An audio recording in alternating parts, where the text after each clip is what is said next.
К другим темам. В этом году на Кубани построят, отремонтируют и реконструируют более 400 километров дорог. Дорожными работами будет охвачено 200 населенных пунктов.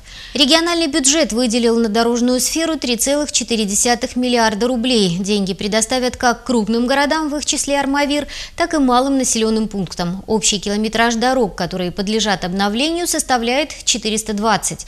Все работы должны быть завершены до конца года. Региональный дорожный фонд обеспечивает строительство, реконструкцию, ремонт и капитальный ремонт дорог, освещение, обновление разметки.